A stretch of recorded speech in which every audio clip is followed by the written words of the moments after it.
What if I were to tell you that a small group of government contractors were hired by government officials to frame the Trump campaign, set him up for the Russia collusion investigation, provided witnesses for the impeachment hearings, and provided administrative support services to the Department of Justice during the Mueller investigation?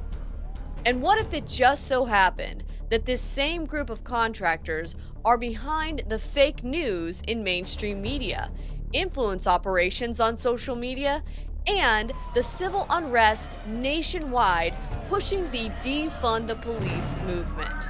The Obamagate scandal only scratches the surface. You mentioned shock value. That is shocking what the Russians did. I agree, we need to stop it. I know that now based on the Horowitz report. I'm not saying that you lied to the court. I'm saying you signed something that was a lie and you didn't know it. Talk about a cover story. What really happened is much more alarming. Both parties are equally guilty of covering up what should turn out to be an even bigger scandal, Shadowgate. The tactical and operational role the shadow government played behind the scenes, carrying out the coup against President Trump. We're going to be looking behind the puppets at who the real puppet master string pullers are. The material presented in this documentary should concern people of all political affiliations. This is about real players, people whose names never come up but should. Career politicians are definitely part of the Beltway swamp, even aspects of the deep state, but they are not the shadow government. The shadow government consists of government contractors, defense, intelligence, security, and so on. Our government mostly consists of front-facing desk jockeys that are compartmentalized in cubicles. They're to cover up for the fact that most of the real work is outsourced to contractors, aka the military-industrial complex. That way, what the public sees through FOIA requests, investigations, congressional hearings, or otherwise, is as clean as a whistle. All the dirty work is kept private, with contractors in clandestine networks. These contractors have used their connections, power, and influence to create an unprecedented international criminal enterprise where blackmail is traded and people's personal data is gold. Two whistleblowers, Tory and Patrick Bergy, who both worked extensively within the shadow government as contractors, have come forward with revelations that may be part of the biggest whistleblowing event to date. I'm one of thousands faceless, patriotic Americans that work within the shadows and had been doing that for a very long time. People that worked for John Brennan approached me while I was in my specialist training while I was in the Navy. When I was recruited, it was for electronic warfare. Then I ended up in information warfare, and ironically, the base that I first went to for electronic warfare is now information warfare. My job for a company called Dynology, which was owned by Obama's National Security Advisor, General James Jones, and I answered directly to his son. I worked for them for about 8 years, from like 2007 to 2010. My focus was primarily in the development on a couple different contracts for the Department of Defense for the development of the capabilities for interactive internet activities, being something that helps support CNO, which is computer network operations, hacking and different things like that, and information operations, which would be your actual influence operations, right? It's a supporting application that really, it's kind of like a Microsoft project, right? Which allows you to manage large projects, like enterprise level projects. But instead of like managing the building of the construction of a 14-story building, it's managing the most, malevolent operations that you could imagine. I was a contractor for various intelligence agencies that were privately created. So they were private contracting agencies. because unlike what most people think, our intelligence doesn't stay within our borders or within federal buildings. The ShadowNet was the commercial version of an IIA weapon, IIA being Interactive Internet Activities. That's the military nomenclature for what basically you've heard just being described for the last 3 or 4 years with all the fake news and the fake news journalists and fake stories, fake dossier. All these things are attributes and characteristics of IIA, which is social media psychological warfare. We began that really in 2007, when right after the policy guidelines first came out. We were on one of the first contracts with the DoD that I'm aware of, trying to help the Force Psychological Operations Group understand how to go from dropping flyers from planes to a more micro-targeted social media psychological warfare application where you could select an individual target or a group target or an entire country if you wanted to. What I did was something called localization, or L10N. So a localization strategy is you find a group of people, that could be a whole country, a city, a certain religious group, 6-block radius like Chaz, and you kind of try to get in their mind. You have to understand how they eat, how they walk, how they talk, what they like, what pushes their buttons, what drives them nuts, what upsets them, what makes them happy, and then you use that to your advantage to push whatever ideology or product or direction you want them to go. Marrying together cultural appropriation, language, nuances of the demographic that you are targeting or the nation you are targeting. It pries into your demographic, your world. So if I want to blackmail you and put you under my thumb, not only will I know everything, but I will know your deepest, darkest fears. I will know people I can get in contact to find out more about you. Maybe you had like an old hockey injury. So if I wanted to attack you, I'd know where to hit you. You understand enough about someone and you can hack their shadow, right? You can use their fears. You can use their anxieties. Like, sound anything like pandemics that you recognize here? Oh yeah, definitely. Okay? So you can use those things to help reflexively control or influence a target, an individual, or whoever it is, right? Or a group of people, or an entire election, an entire country. What Patrick Bergy created was a program that was based off of the strategies that we used in person. It was a psychological operation, but that crunches data with the use of psychological operations. So you can predict how your target will respond. You know, I spent like 7 years overseas, right? Several years, a couple of those years were specifically related to IIA. So I understood certain things. When we hijacked the Afghan elections, how did we do that? We had to understand how the Afghanis think. We had to go to the areas that were anti-Taliban because the Taliban political group was now more militant than it was political. We used that to our advantage and formulated a plan where we would sway their thoughts to believe that XYZ candidate is the way to go, because then you won't get robbed and we'll tame the Taliban. But we had to do it in their way. So he created an algorithm that does that for you.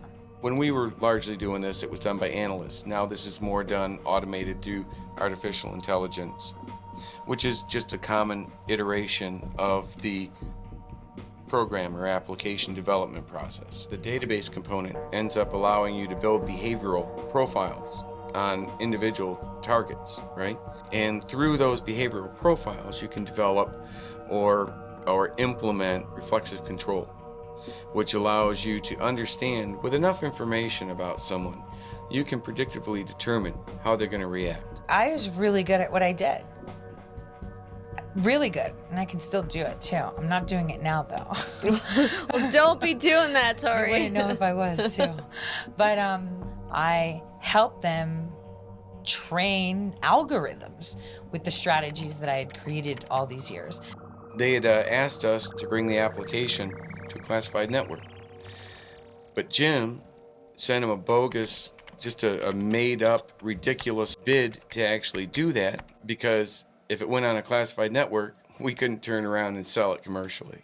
We went on after that to another contract in Tampa, took everything with us. Force Psychological Operations Group had no idea that we were going to be taking their years' worth of work that they paid us to do, the taxpayers paid us to do, and we kept the intellectual property rights to it and remarketed it, branded it commercially as the Shadowgate. So I come back here and I see these guys back here in America have just been having a field day utilizing the technology that we've been developing to alter the outcomes of our elections in America. This technology was so successful, they couldn't resist the temptation to not use it commercially and have the power to affect outcomes of elections at home. The commercial and black market value of such a technology is incalculable. This is the Mobile Mega Shadownet Mobile. My laptop sits in here, and then I got 2 4K capture cards. I can do VTC, and this charges all the camera equipment. So while I'm riding, I'm told I'm getting as much as 40 amps. These are the same cases that we used to build out our skips, our SC2 IPs, which is a small command and control over IP. And when I was working with JCSE, we would take these cases and build out networks. This is a small command and control over IP. It's just only running on one unclassified network, SIM-enabled Wi-Fi router. And if I get decent cell connection, I can run the multiple cameras, and I can put multiple images in one screen, and I can run all that from my cell phone that I have mounted here. The group of whistleblowers from the NSA and other classified data collection agencies, referred to as the Global Surveillance Whistleblowers, were used as a vector to legalize what was then illegal dragnet spying on everyone 24/7. The NSA and its former head, General Hayden, declined to comment for this story. The FISA Amendment Act of 2008 had Section 702 that permitted the government to spy on citizens with a warrant from the Foreign Intelligence Surveillance Court. The NSA data system collects everything through what's called the upstream, where everything is stored for 72 hours, then dumped. However, if one could twin this stream of data, they could privatize it. Imagine what you could do with that. Tori alleges that she worked for John Brennan at the Analysis Corporation and Global Strategies Group. What is the Analysis Corporation? It is a company that does a lot of things, varied from administrative work to analyses to data collection, biometric collection. I mean, whatever contract they've been awarded by the government, they do. Could be something as simple as janitor duties.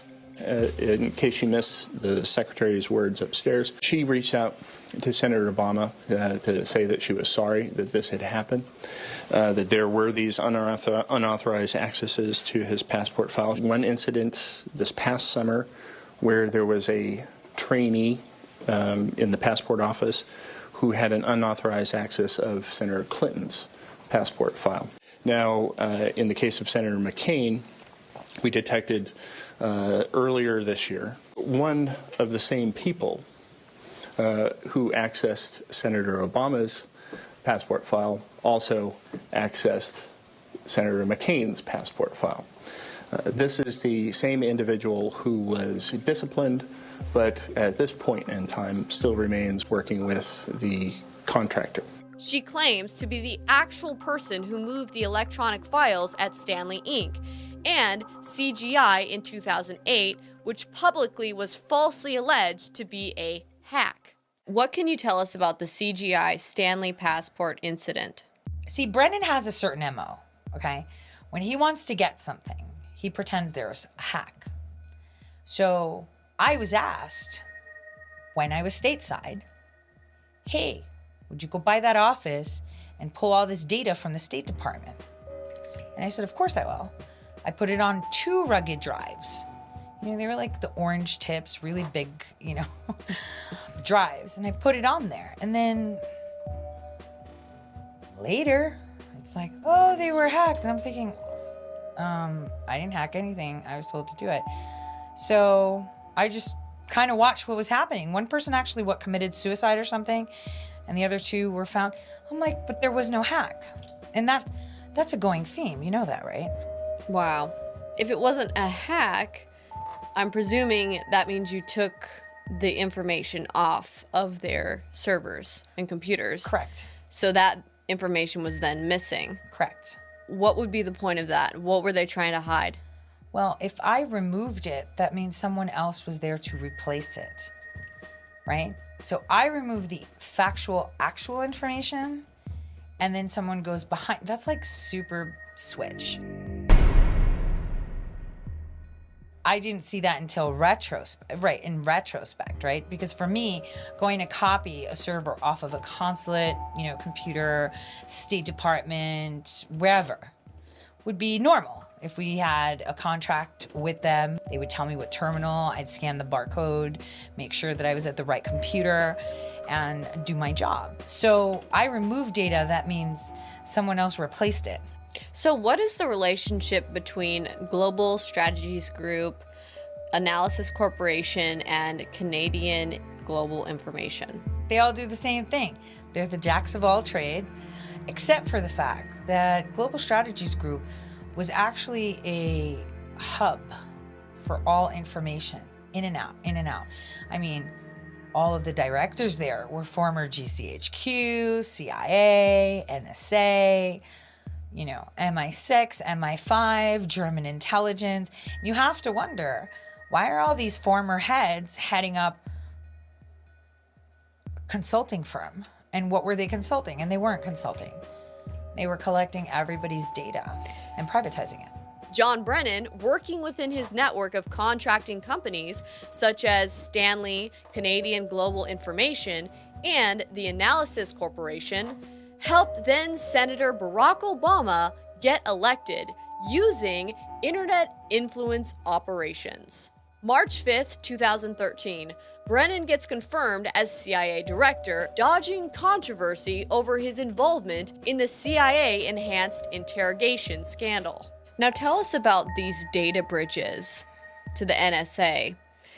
Is that legally obtained information? I mean, that's kind of what Snowden did too. According to sources closely connected to this subject, under John Brennan's direction, Snowden created a data bridge from the NSA database into private servers controlled by private intelligence and cybersecurity contractors, aka the Analysis Corporation, Global Strategies Group, and Canadian Global Information. The twinning of streams is duplicating the information in the upstream. That's crazy.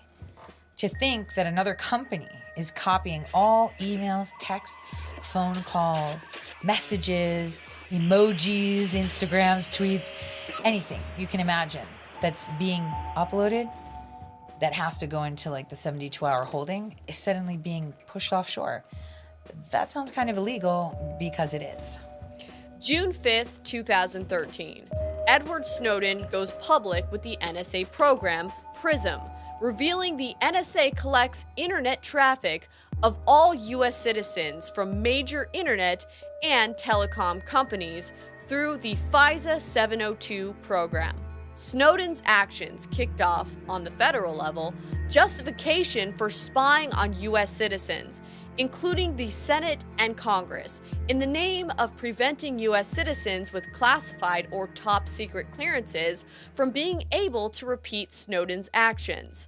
This opened the door for the creation of ClearForce.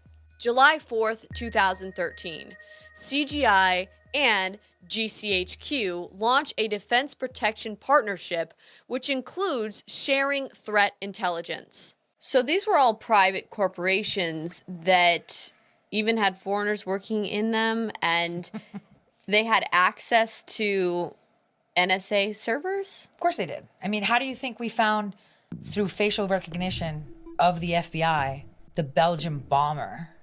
Why would we have their facial recognition data? So is this legal, what you're telling me, and why would they do it? Why would they set this up this way? So sharing our information and our private identifying information, facial recognition, biometrics, outside of the United States for official purposes, like at a consulate, at an embassy, through Secret Service or anything like that, is legal, right? Or through Interpol. But to have a company that houses everybody's data and any private person can buy that data or investigate that data or analyze that data, that's not. And that's exactly what GSG was doing. Early 2009, John Brennan left government and went to work for a small intelligence contractor here in the Virginia area, suburban Virginia area, just outside of Washington. The company was called the Analysis Corporation. There are subsidiaries of subsidiaries. Some of these companies are spun out, go public, go private again.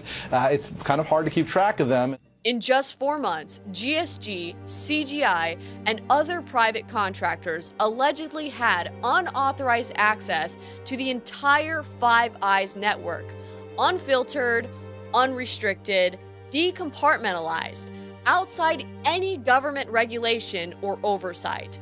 Not surprising, the CIA gets caught 1 year later spying on the US Senate. Their excuse? It was their own network they had set up for the Senate to use, so they had authorization. Would you agree that the CIA's 2014 search of Senate files was improper? This is the annual threat assessment, is it not? Yes. These were CIA computers at a CIA leased facility.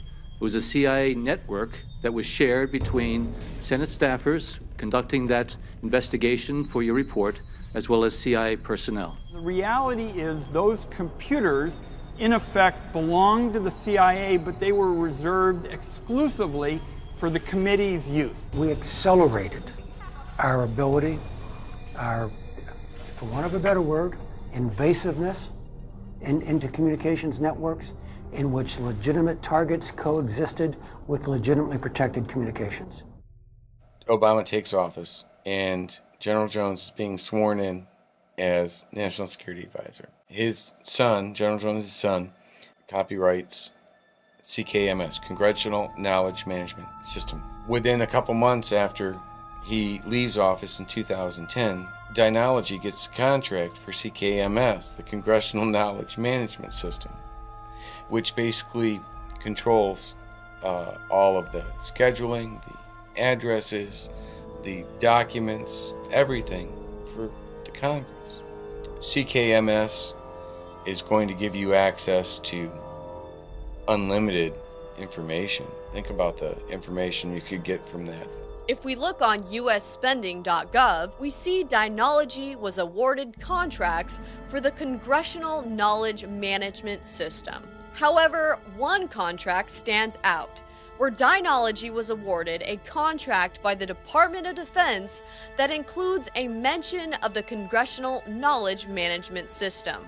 A closer look shows that the award description is for CKMS hosting Labor Admin Core Data. The primary place of performance is Germany, and the North American Industry Classification description is data processing, hosting, and related services. Even one section stating manufacturing outside the United States, use outside the United States. Let it sink in that these official documents suggest the Congressional Knowledge Management System, outsourced to a private contractor, is hosted, managed, and stored in servers in Germany. This is very disturbing. With the Senate's computer network compromised by John Brennan's CIA and the Congressional Knowledge Management System being hosted, managed, and stored overseas by General Jones's company, the ability for these contractors to eavesdrop on both the House and the Senate is staggering. When I brought this up back in 2018, shortly after that, Dynology lost the contract that they had had since 2011, 2012 with CKMS. And that contract went to another company, a company that exists as nothing more than a website and a mail drop mile or so from Dynology's Tampa office, controlling the entire congressional's knowledge management. And if you look at the contracting database, they'll say that, oh, they have an American entity. And it's like, but it's the same CEOs for this Canadian company. I'm so confused. So they even falsify information so they can obfuscate where our federal tax dollars are going. And don't forget, they all share contracts. They all subcontract, co-contract. Psy Group has the exact same product as Dynology, the ShadowNet, and iSci, right?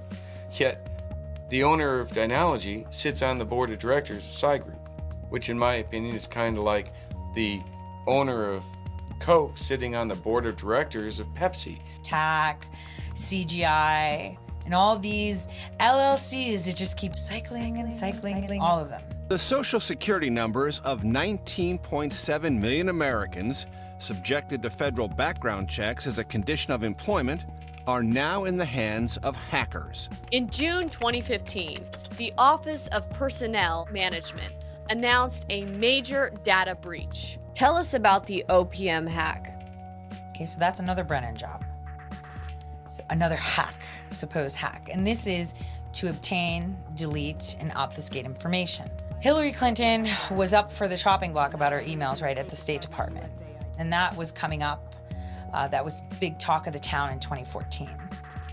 Suddenly, the Office of Personnel Management was hacked in December. Down the line, 5 months later, Hillary Clinton appears in court, and they tell her, hey, you're going to hand over your emails. A couple days after that, the now fired, corrupt, leaking former IG of the State Department, Linnick, had requested from our elected officials to give him a big fat budget to create his own personal IG of the State Department server. How convenient. Very convenient. While we have no evidence that our data has been compromised, the fact that the contents of our network may be accessed by large numbers of department administrators puts us at unnecessary risk. The IT folks at the department have the keys to our IT system. So they really have access, unfettered access to the system if they wanted to. They could read, modify, delete. They could read, modify, delete.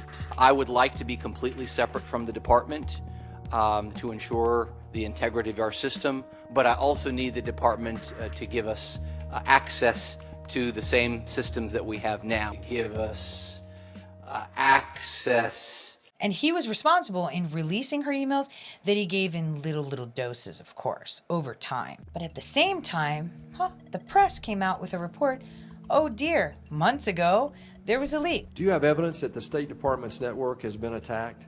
And does that affect you guys? There's evidence that has been attacked and it has affected us. I can't really go into details because of the nature of the information. For people that don't know, the Office of Personnel Management usually has information on every single American that has applied for any type of clearance.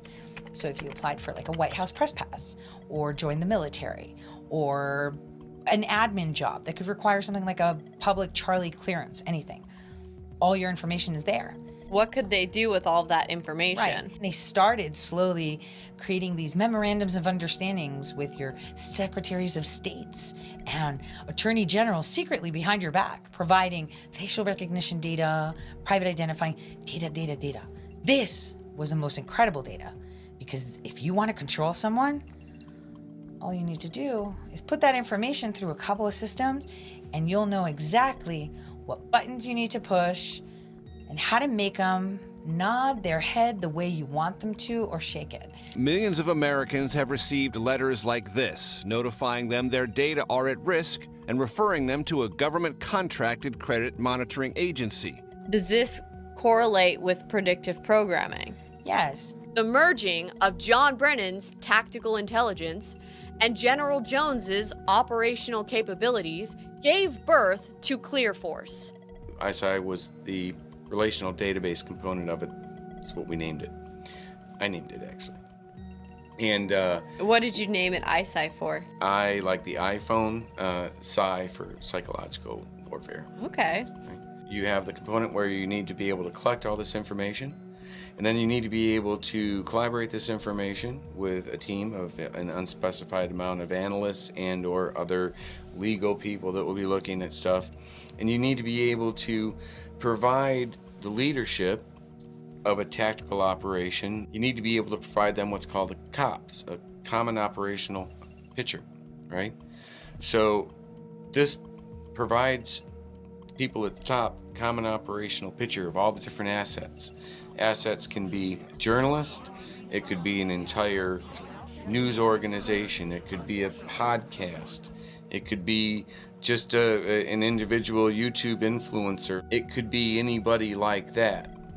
And you would either build them from scratch or contract them out, just bring them online. According to Bergy, the 2012 changes to the Smith-Mundt Modernization Act of 2012 opened the floodgates for domestic IIA, social media influence operations. Do you think that some of these smart devices were created in order to gain access to the public by the military-industrial complex? I know that the iPhone really was released within this, if not the same month of the IIA policy letter, right? I know for a fact, and you can easily look it up, that the Smith-Mundt Act, Modernization Act, was modified to allow for the influence, dissemination of propaganda to Americans, which had previously been restricted or prevented by the Smith-Mundt Act in the late 40s when it was put into place. When they modernized that, they took away those protections, allowing it to adapt for social media. And then within a few months or just a very short period of time, they came out with the Obama phone. Everybody in Cleveland, low minority, got Obama phone. Keep Obama in president, you know.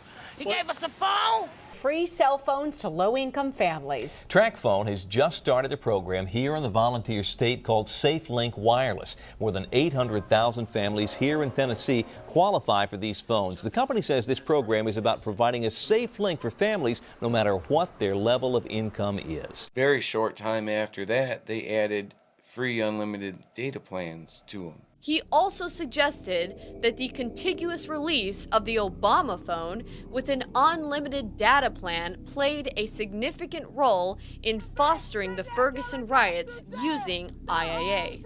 Burn it, bitch down! Burn it, bitch down! Burn it, bitch! So why do you think they were targeting them for collection purposes? Think of what you could do, right? Think of how easily you could start a riot in Cleveland if you had the data. Oh my goodness. So you could gather that information and know how to psychologically target them to get them upset, or, you know, do you think that they were pushing information to them, like tailoring their viewpoint on social media even? I would. And when like I said, I didn't really actually finish this earlier, but I originally, in 2014, I recognized Black Lives Matter movement during the Michael Brown riots as being influenced by IIA. A colleague of mine in South Korea did a trace route on it, trace routed the source of what I believe to have been IIA to Ukraine. That's funny, right? Because Ukraine just always keeps popping up.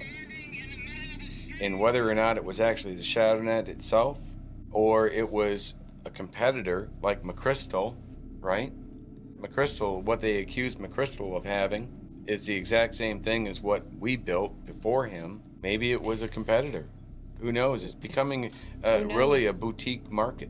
Do you think that many of these social media companies like Twitter, Facebook, that they were created with IIA operations in mind, and it was never intended to be a free speech platform? I mean, what's your take on that? In our Shadownet flyer, it has a screenshot of South American social network site that was kind of like the predecessor for MySpace, owned by Google. And I believe the name was Urkut. And you can actually look on our flyer and see a screenshot from that, which looks like an active engagement from South America. Now, if you look up what happened to Urkut, what was really Google's first attempt pre-MySpace, you'll see that it was largely shut down and largely contributed to an overwhelming use of fake personas, right? What was one of the reasons that they attributed to MySpace shutting down last year? Rampant fake personas. At the same time, I'm developing these flyers for a company that doesn't have a sales staff. They only have a product. At the same time I'm doing that, our number one partner for a company that doesn't have a product, that is only salespeople, are working John McCain's campaign. Too risky. Doing micro-targeted social media for John McCain's campaign. I'm John McCain, and I approve this message. You were speaking on news pundits and how many of the news pundits are IA assets and intelligence assets. So tell us more about that. Mika Brzezinski, her father is the father of influence operations and psychological warfare.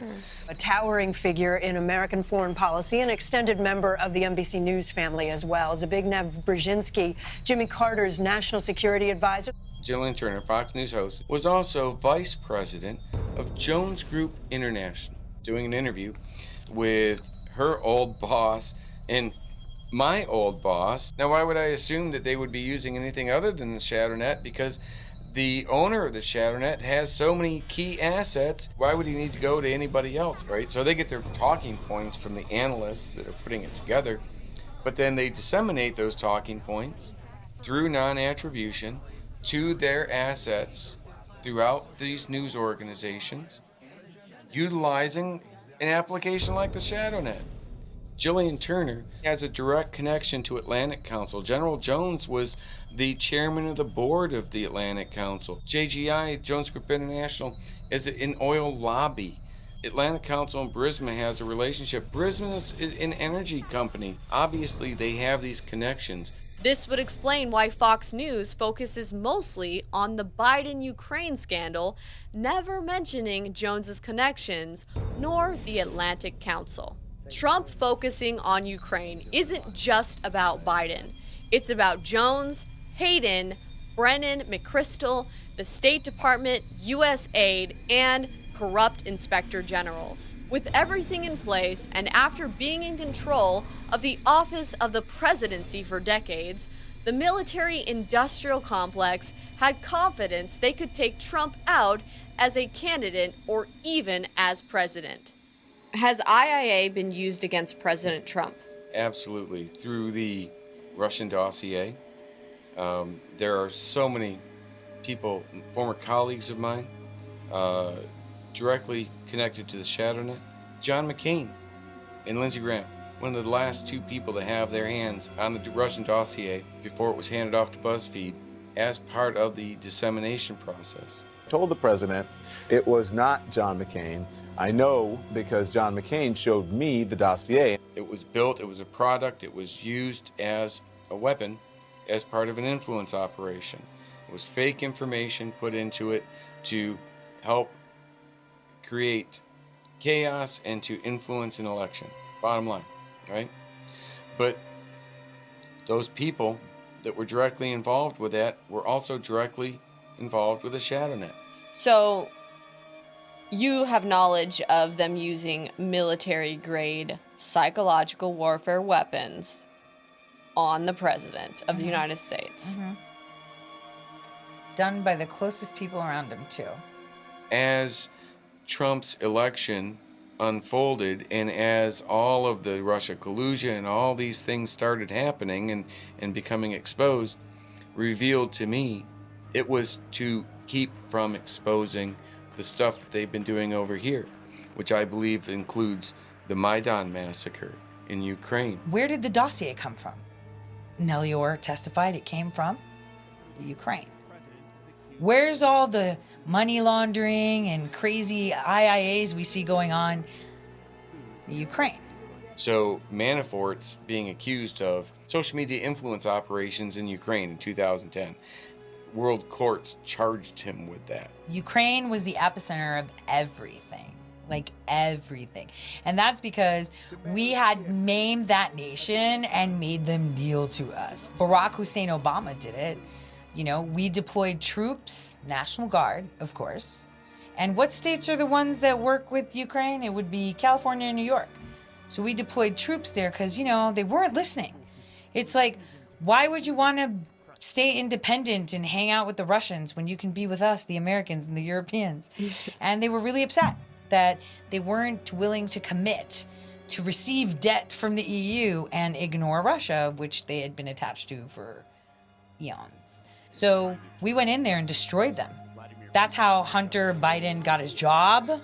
That's how we weaseled our way in there. We got a hold of corrupt people. We said, we'll help you out with your lawsuits. You get us in there. We wrote bills. We sent them money so we can help them conduct elections. We did everything there. The Obama aid package in Ukraine, which corresponds with Joe Biden's billion-dollar loan guarantee scandal, is the same aid package where Seidel got a field office in Kiev to provide election training and election management for the Ukrainian Election Commission. Seidel is one of the most notorious outsourced companies for elections, with regular electronic voting machine problems, who also tabulate our election results in cloud services in Europe, aka servers outside the United States. A whistleblower leaked to me in 2019 internal documents from Seidel that appeared to show meddling in the Kentucky election. Atlantic Council has been deciding America's policies for decades now. And look at what a panic they were in when Trump made that phone call to Ukraine. They went into absolute panic mode. 75% of the people testifying were all directly connected to General Jones, McCain, and an Atlantic Council. The now IG of the NSA, literally with his wife, created the National Anti-Corruption Bureau in the Ukraine in 2009. They created it. Robert Storch is the deputy head of the U.S. Inspector General's office. Це пан Storch. По скайпу є зв'язок у нас? I recognize how important this task is for NABU and for the effort to address corruption there in Ukraine. September 30th, 2016. Obama knows that within 30 days, if the NSA can't fix the overcollection problem by either dumping data or justifying having it, the FISA court will order the IG of the NSA to investigate. So what does Obama do?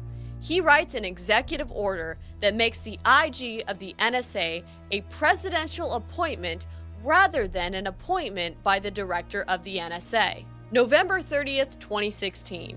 Obama nominates Robert Storch, who was working as deputy IG of the DOJ under Horowitz at the same time.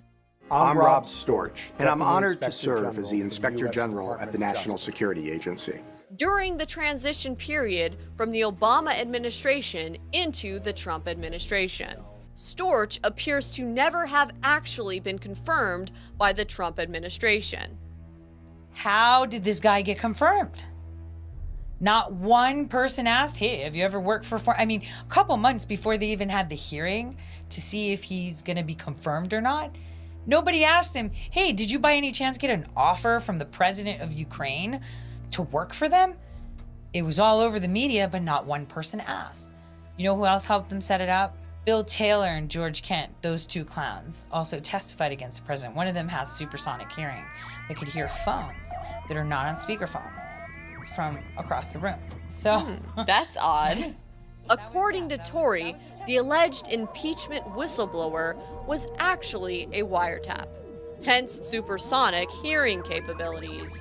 Eric Ciaramella was a decoy to hide the fact that the president was being wiretapped through a 702 data overcollection problem connected to the Sunset Clause, collection problem that the NSA Inspector General Robert Storch oversaw. So the question is, what has been the Senate Intelligence Committee? All complacent, every single one of them. Because it's their job to be our voice and ask those questions. So I mean, I guess because they're in on it. So I guess the question is, are they all just that inept? Or is there something else going on? Section 702 of the FISA Amendment Act of 2008 was created to stop illegal surveillance through data collection. It ends up being used as cover, providing the intelligence agencies front-facing legal access to unauthorized data, while turning a blind eye to private contractors having backdoor access to all data. I had access through the administrative side platform, because I was one of the first on it, to be able to see all communications between people like Adam Schiff, Brennan, Feinstein's staffers, and General Jones, and many more that I don't want to say because I haven't publicized that yet, actually.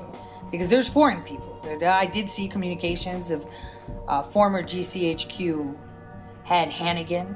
And Robert Hannigan was part of the company at GSG, right? So I gave most of this information to Millie Weaver, and she put out a report.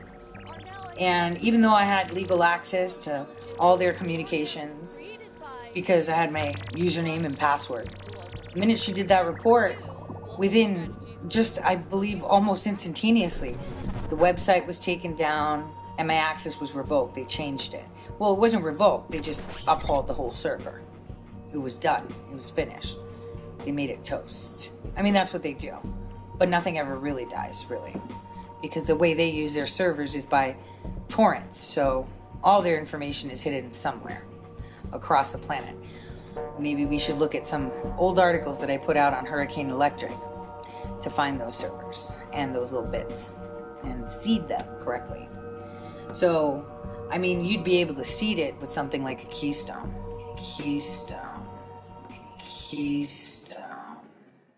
I want to ask you about John Brennan and the blackmail.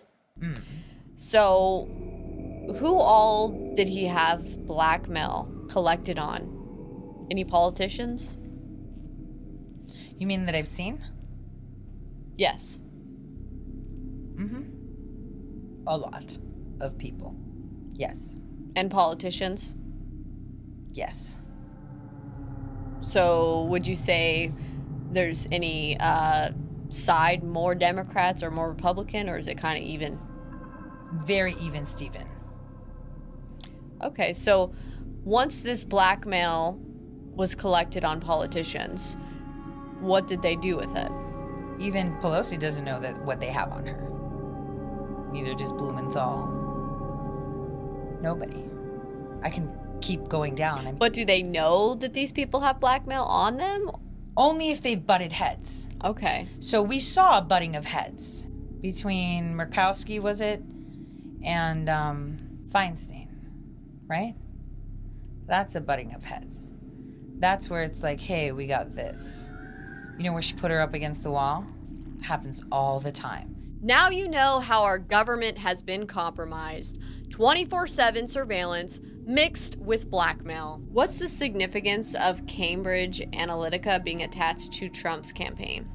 Everything that I saw with the description of like how Cambridge Analytica functioned, what they did, their app, the computer applications, everything that I saw with that, I would describe as just a later iteration of the ShadowNet. Was Cambridge Analytica, to your knowledge, an IAA operation? Yes, it was. And I believe that it was so blatant because it was piloted at the same time that the RNC and the DNC were hacked. It was all formulated correctly. I have said to you, it's all coming out, and the question is how. I didn't conspire to leak Hillary's emails, and I have nothing to do with Russia. So, yes. The fact is, it looks like I did both. Does it look like you did both? If I wasn't me, I would say yes, that's what it looks like. I was part of the team running Obama's Facebook. We invented the way social media is used to communicate with voters. This is how they were gonna do it. You know, they were supposed to go in, they were supposed to sway him, because they were supposed to give up the goods to match the Russia hack. Why would they be running an IA operation that would be helping Trump win? Because that doesn't make sense when we know that General Jones is a Democrat and many of these people don't like Trump. So what gives? Well, because then we just make it look like Russia was running the Cambridge Analytica program too. And it admits to it right here. I am headed to Washington, D.C. for my testimony for the Mueller investigation. I definitely didn't think that while we're sitting there counting votes that some of those votes were made by people who had seen fake news stories paid for by Russia on their Facebook page. So not only did they hack the DNC and the RNC, but nobody talks about that, right? Because we're only supposed to focus that Russia was hacking just the DNC, not the RNC. We keep forgetting about that. Because it was just information Brennan was gaining. They wanted to get access to servers. That's the way it goes. Anyway, Cambridge Analytica at the same time would be supposedly helping President Trump win. And the Russia collusion hoax would have stuck better because behind all those LLCs and the glitz and glamour, they would have had some statue of Vladimir Putin in a tutu waiting for you. Yeah, I worked at Cambridge Analytica while they had Facebook data sets. Went to Russia one time while I worked for Cambridge. I visited Julian Assange while I worked for Cambridge. Pitched the Trump campaign and wrote the first contracts. I have an email from one of our senior data scientists that said that we were actually using Facebook-like data in our modeling. The methodology was considered a weapon. Weapons-grade communications tactics. Well done, Britt. Looked quite tough, and you did okay with a winky face, little emoji. When we found out that Cambridge Analytica reached out to WikiLeaks and said, hey, can we help? What that means is we've got a Russian intelligence operation underway to illegally influence the U.S. election in Trump's favor. And we've got the data firm paid by the Trump campaign offering operational help to that effort. Are there any ties between Mr. Trump, you or your campaign, and Putin and his regime? No, there are not. It's absurd, and there's no basis to it. Cambridge Analytica was used to create the appearance that Russia conducted influence operations to help Trump win the 2016 election. Stone, Manafort, Davis, McCain, Jones, all of these people have been doing this for, to my knowledge, a decade of my personal fact witness knowledge. They've been doing this for a decade prior to Trump even running for office. I met with Roger Stone. We were at his table at a speaking engagement that he did in Clearwater, Florida. And I asked Roger Stone at that time, did you work with, do you know Jim Jones? Did you work with Dynology? And he acknowledged his relationship and yeah, sure. I did ask, I asked him flat out, I said, did you use the Shadownet? Did you know about it? And he's like, no. Stone, leaving the Trump campaign early on, suggests candidate Trump didn't want his campaign tied to Stone's influence operations. We really pioneered negative campaign advertising. Stone does have a reputation for political dirty tricks and influence operations. I revel in your hatred, because if I weren't effective, you wouldn't hate me. Manafort and Roger Stone go way back, like from the 80s. Come on. These people have been through everything together. And, this is why they targeted them. And this is why they went on Manafort for things that were ancient. It's like, man, no, not even a statute of limitation, not anything. Come on, man, seriously?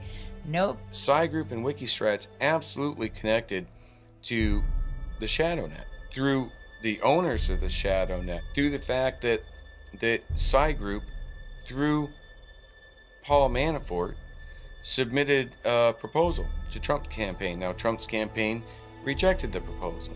I love that man, right? That's why I keep voting for him.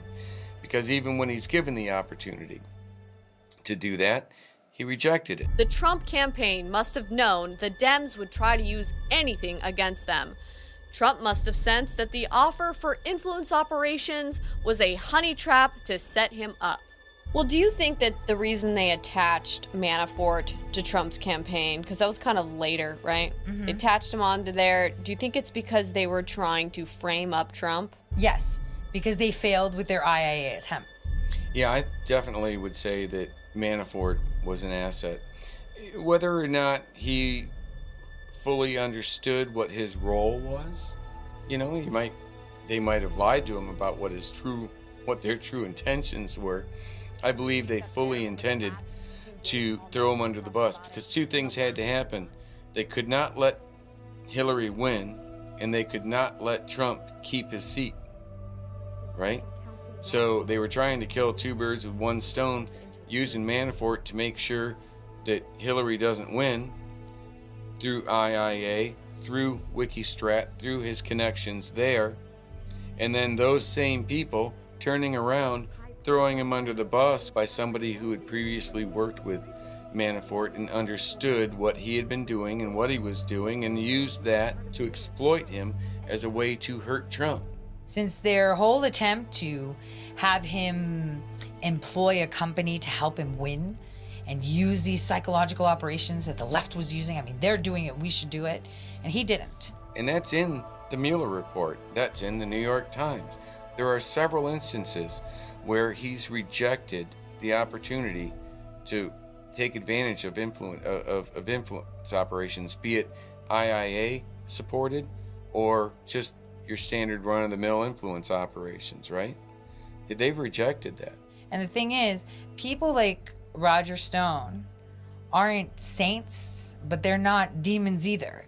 They skirt the outs, and they're great at what they do. And, you know, you either love him or not. It's like brie cheese. But the one thing that you can be sure of is that he sticks to his principles. And if he's your friend, especially if he's been your friend for 40 years, like he was with President Trump, there's no way he's going to flip on you to save his butt. Ever. Because that's what honest people do. Yeah, he seems to know how the games in the swamp are played. Oh, yeah. So, I mean, he knows how they operate. It was actually framed by people that he worked with.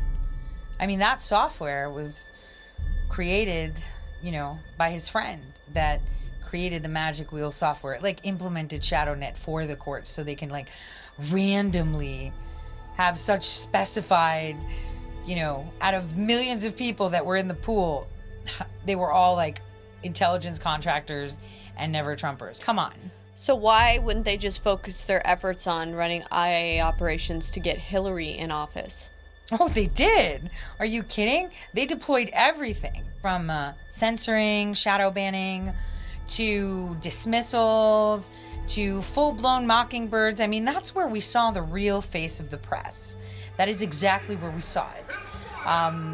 You know, I want all of you to know that that's true not only for the campaign, but if I am fortunate enough to be your president, I want you to know, and I want you to tell anybody you know, any friends or colleagues at school or work or your neighborhood, whether you vote for me or vote against me. the polls, 98% chance Hillary Clinton wins. Like, what? Yeah. I mean, what? Those were bogus. Everything. That was an IIA. That was hijack your reality to think she's already won, so obviously she's the best. All the superstars coming out, how she's amazing, all these concerts, and all to divert you away from the fact that she couldn't walk, talk, climb stairs, say a word without checking up.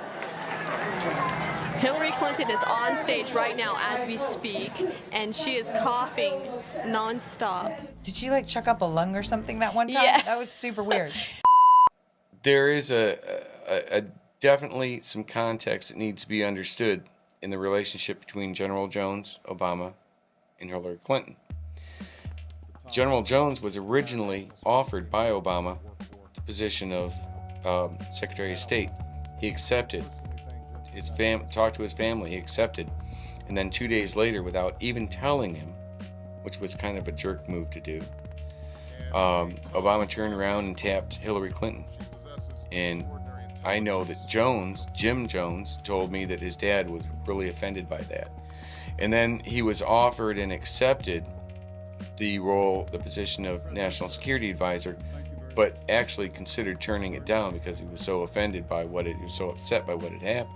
What would be the point of, like, making Hillary out of the equation to then get Trump in to then want to just impeach him? Well, because he wasn't their choice. These people hate Trump. He's a jackass.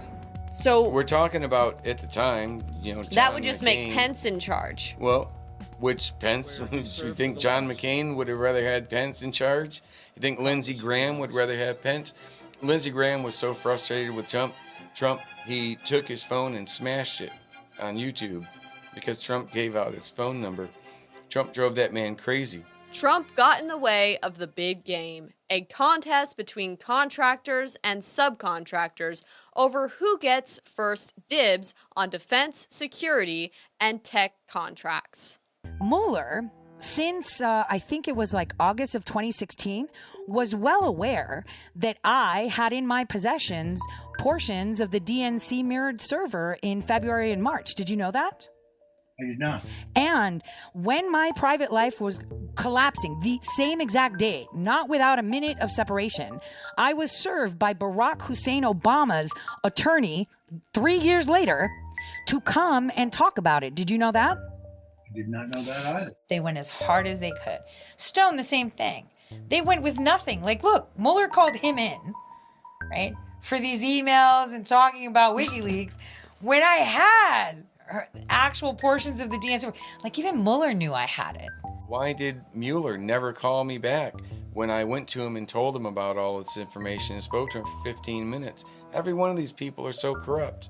It's not even funny. The swamp already knew in August of 2016 that the information was compromised by people, and they knew what type of people had access to that information, but they didn't know who.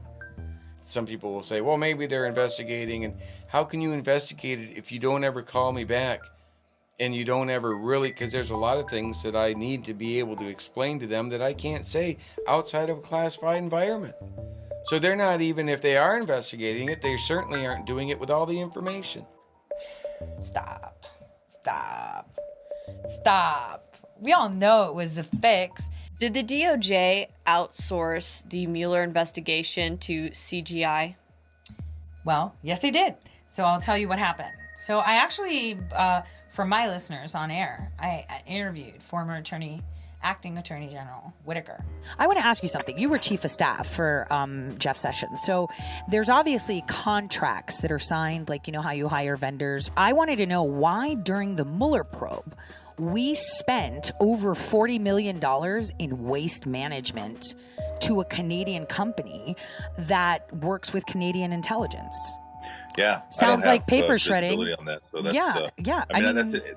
There's, this is the thing. We need watchdogs, and something I did before I came to Washington D.C. was run a watchdog group that asks these types of questions, and to make sure that like, kind of there's not, waste, fraud, and abuse. So why is our Department of Justice outsourcing to Canadian intelligence companies access to the Mueller investigation? That definitely seems improper. Now, this Canadian company, how much were they paying? And were they paying them with tax dollars? We have to ask ourselves, why would we use federal tax dollars, an upwards of $40 million, to have them do paper shredding for Mueller and administrative tasks and emptying garbage cans? That sounds like a leaking opportunity. That sounds like, why are we getting foreign nationals involved in an investigation that we're supposedly investigating the president, the sitting president of the United States? From CGI's involvement in the passport fiasco in 2008 to CGI involved in the Mueller investigation, we see how contractors have the ability to both perform and clean up their own dirty work. I think it's about time people understand what happened. And I've made it no secret that I know what happened. So, Seth Rich worked for the DNC. He was asked, just like he was asked, hey, why don't you go image the DNC server right there since you're there for us so we can keep it safe. And he did so. And he uploaded it where he was told. So he uploaded it where he was supposed to. And there were a lot of me's that saw it. Me's meaning group of friends that I have where we sit and talk string theory and predictive analytics on the undernet. So we find this and it's like, whoa, treasure trove. Copied. And we fractioned it so that way we can download it because it was so massive. And that's what happened. So I'll tell you what happened to Seth Rich. So he did his job as he was asked. At the same time, the RNC was also hacked. Again, Brennan MO, let's hack. And the hack was done on purpose so you can delete information, insert information, and of course, with them putting Cambridge Analytica and sending them over to President Trump, which was a trap. Okay, that was a trap. You clearly can see it. They hacked the RNC. You mean you had someone within the GOP do it for you, because no one died there. And yes, some of those emails escaped because that is what was considered mitigation. You have to give them something really bad. And so when he saw that they had retroactively changed things, the stories and the rumors going in, seeing that Bernie Sanders' elections were being stolen, the DNC was all about Hillary, not about real elections, that it was all rigged, he came in contact with a guy named Sean Lucas. But we did make contact with somebody from the Democratic National Committee's office, and they've been served.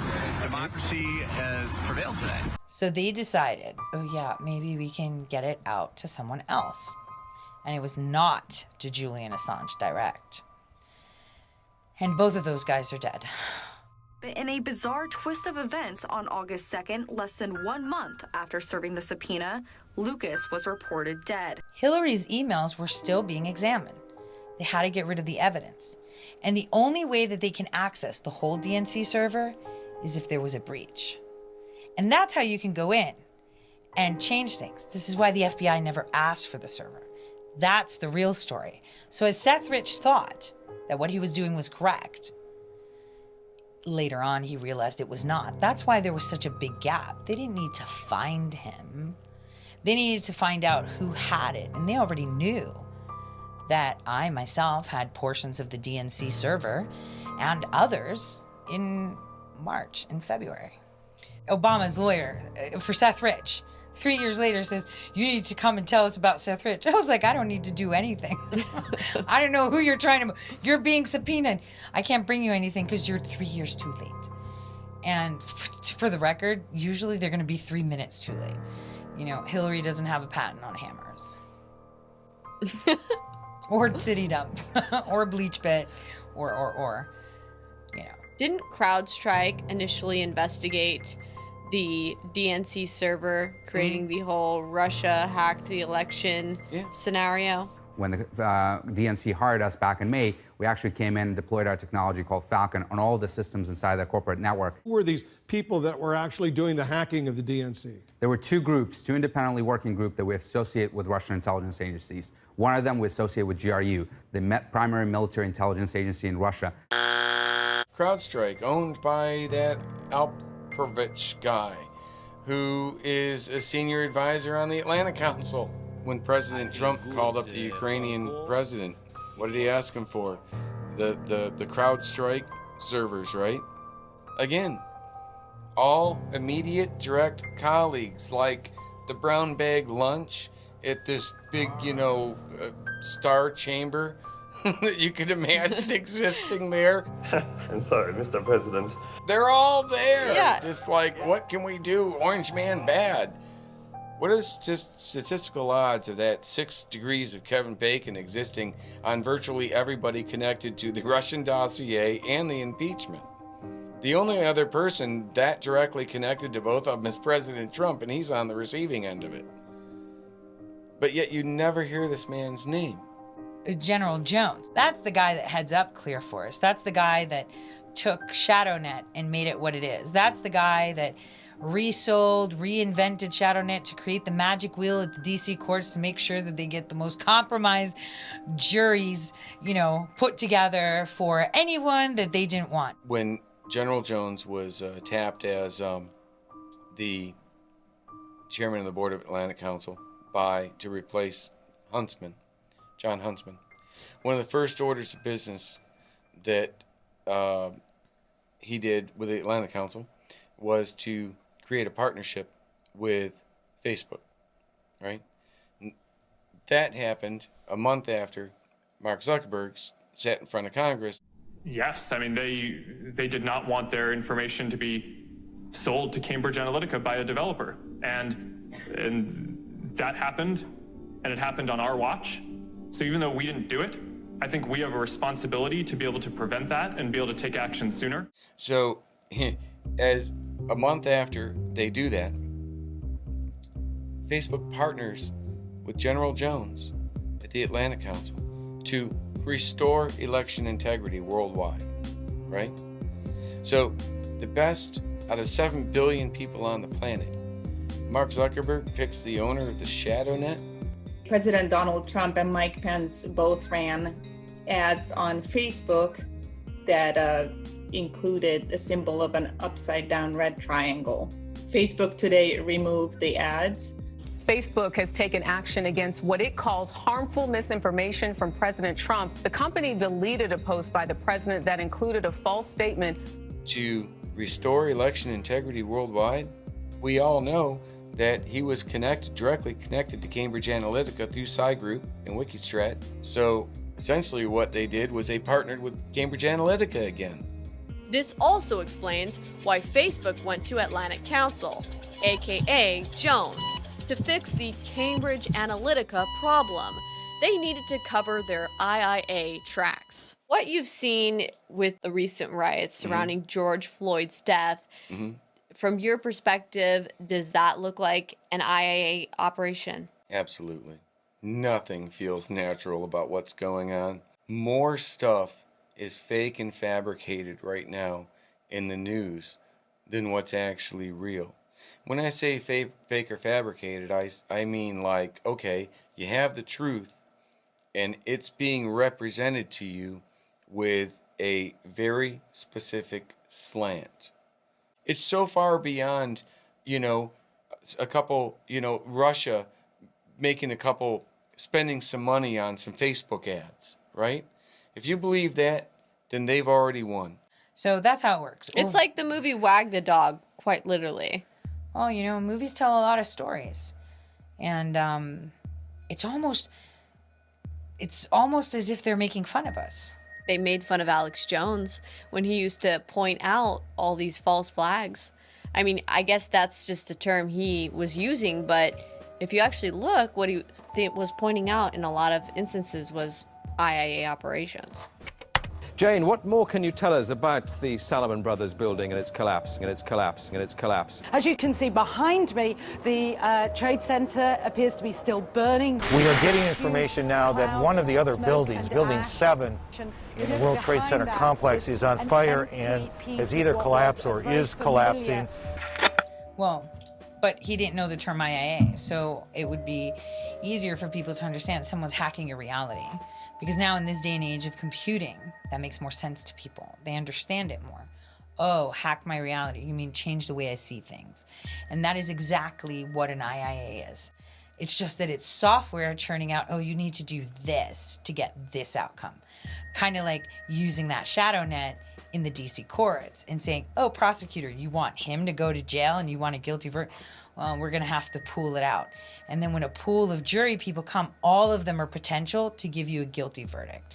So then you pick from all the people that will give you a guilty verdict. So there's no chance that you'll win. And even so Matt bad. Whitaker said that on my show. He said the judges are corrupt. That's a major problem for the justice system. If people are able to use that technology in jury selection to be able to predict who's gonna, throw their vote a certain way. Is anyone stopping them? That's a major problem right there. It is, and Roger Stone, with this commutation, will solve it, because this is where it all comes to the surface. How do you think your jury pool was selected? Well, obviously, I don't know. I do know that based on the statistics on the District of Columbia that the statistical improbability of my jury having a single Republican should be impossible. The statistical impossibility of my jury having a single military veteran should be impossible. The statistical possibility of my jury having no jurors with less than a college education is impossible. But that was the case. Well, what if I told you, Roger, that your jury was actually selected, the jury pool, the grander jury pool, right, before the voir dire, as they say, where you kind of select and approve and deny, right? The majority of it was actually plugged into a program. But see, this program wanted to select a jury pool that would get you a guilty verdict no matter what. Hence, the odds, like you say, are so far-fetched. So the question is, who was the company, who was the vendor that was used to select your greater pool for the jury? And if your, lawyer was able to find that or ask that question, I would not be surprised if you see the name General Hayden hop up. I do think it might strengthen my the possibility of my appeal, should that become necessary. I will never plead guilty to something I didn't do. It's a matter that does require some research, and I appreciate you bringing it up. That's amazing. It's like Minority Report in real time today. Clear Force is kind of like what they built. It's the next iteration of the Shadownet. They took the they took the profile personas and profile capabilities. They added real-time criminal background, travel, financial, medical, added all these things in to create predictive behavioral profiles that determine whether or not you're likely to steal or leak. ClearForce actually sells this to HR, right? So you could actually go into a job, apply for it, and not get a job because an application with an algorithm designed by Obama's national security advisor and or Obama's CIA director determined that you were predictively likely to steal or leak in some Minority Report like fashion, and you may never ever steal or leak, but you might lose a job because something read all your posts and looked at your information and determined that. Think about it. If people knew just how bad it is, think about how many things he's changing and how much money they're taking. I mean, think of all the money they're going to lose in contracting. He's stopped the clearances. Remember, once you're out, now we pull your clearance. He did that, remember? So now all the future generals or all the future intelligence community persons don't get to use their clearance. If you're out, it's finished. You guys were paying me as taxpayers, were paying me as the Information Assurance Security Officer to protect our national security. So y'all should want to get to the bottom of this as much as anybody, as much as I do. But it's very personal to me. I won't deny that. When you have your trying to usurp your president by penning in an anonymous letter to New York Times, that's a big problem. This is the biggest and boldest move towards the ultimate surveillance state ever made, and it's near completion. Micromanaging this technology on a global scale would require integrating it with artificial intelligence. Imagine artificial intelligence autonomously operating the Shadownet and ClearForce. Interpol's 2019 publication, Artificial Intelligence and Robotics for Law Enforcement, reveals we are already there. Quote, although films such as Minority Report and RoboCop may not present the most attractive depiction of the future of advanced technologies in law enforcement, understanding how these technologies can be applied by law enforcement agencies for the safety and security of our global community is of critical importance. Keep a safe distance of 6 feet from others. Short from a major PR rollout, there is an international push for autonomous law enforcement to remove the human factor. Several features of the Interpol program indicate that they are using an iteration of Shadownet and ClearForce technology. This March 2017 United States patent issued to Jim Jones III and ClearForce spells it out. Quote, systems and methods for electronically monitoring humans to determine potential risk. risk. Several diagrams in this patent look identical to the dashboard layout of the Shadownet. The patent mentions integration with U.S. and international databases, local law enforcement, and individual state databases, all fed into international justice and public safety networks. Full integration of all data, including the Internet of Things, is the objective. A March 2020 Atlantic Council policy primer, AI, Society, and Governance, references the 2019 Interpol publication stating, quote, "The United Nations Interregional Crime and Justice Research Institute and the International Criminal Police Organization are leading the conversation on autonomous patrol robots, tracking and tracing systems, forecasting tools, predictive policing, and more." The next iteration of the Shadownet and ClearForce is ready to go. Integration with AI, robots, and the replacement of traditional law enforcement is just around the corner. Given that leftist organizations managed by Momentum, which is behind the defund the police movement, and given that Momentum has been connected to IIA operations, the case can be made that Jones & Co. are running the defund the police influence operation simply because they are in a position to benefit by offering an alternative solution that is already in line with the Green New Deal agenda. We've already seen some of this rolled out with the technocratic response to COVID-19, with autonomous drones, contact tracing apps, nanotech vaccines, and predictive modeling for social distancing and economic shutdowns. Furthermore, this technology is behind the push for police abolition, defunding law enforcement and replacing it with smart justice, given we have seen IIA Shadownet technology implemented by the Socialist Democrats and Sunrise Movement, who are using it to push for police abolition. This political movement is deeply connected to the UN, who is partnered with Interpol to corral us into the artificial intelligence and robotics for law enforcement direction.